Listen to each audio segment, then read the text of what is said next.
All right, 11, we're told to write a polynomial function of least degree with integral coefficients that has zeros of 2 and 1 minus I. So first thing I need to remember is that if it has a 0 of 1 minus I, it will also have a 0 of 1 plus I. So now I know the zeros, now I want the factors, right? So if a 0 is 2, a factor is x minus 2. If one of the zeros is 1 minus I, then a factor is x minus 1 minus I.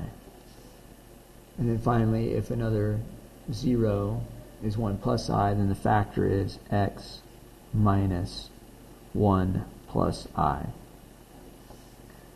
Alright, now what I want to do is I want to focus in on these expressions right here. I'm going to forget about the x minus 2. Next step is I want to distribute that minus sign into there. And if I distribute the minus sign, I get x minus 1 plus I. And over here, if I distribute that minus sign, I'm going to get x minus 1 minus I. And I've got my x minus 2 still on the outside, but I'm not worried about x minus 2 yet. Now what I want to do is I want to group these x minus 1s. I want to group those together. And the reason I want to do that is because now if I FOIL this expression right here, I can treat x minus 1 as basically like a single term. I don't have to treat it like a binomial. So I just multiply x times 1 times x minus 1. Sorry, x minus 1 times x minus 1. And I'll get x minus 1 squared. And then I do I times negative I, and I'll get negative I squared. And again, the reason I'm able to do that is because if we think about FOIL, when you have conjugates like this, the O and the I cancel, they undo each other. So all you need to worry about is the F, x minus 1 times x minus 1, and worry about the L, I times negative I. Alright. Now I've also got to simplify this. X minus 1 squared is going to be x squared minus 2x plus 1. And minus I squared is the minus of a negative 1, because I squared is negative 1, and so that will also be a plus 1. Okay.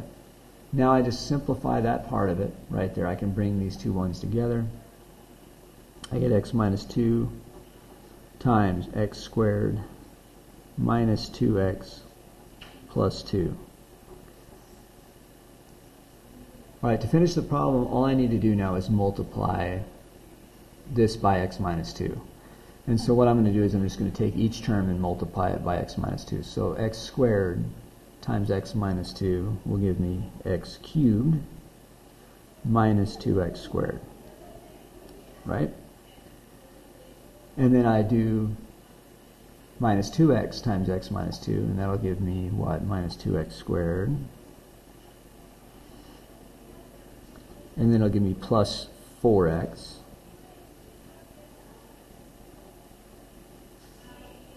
And then last I do 2 times x minus 2, and that's going to give me a 2x minus 4.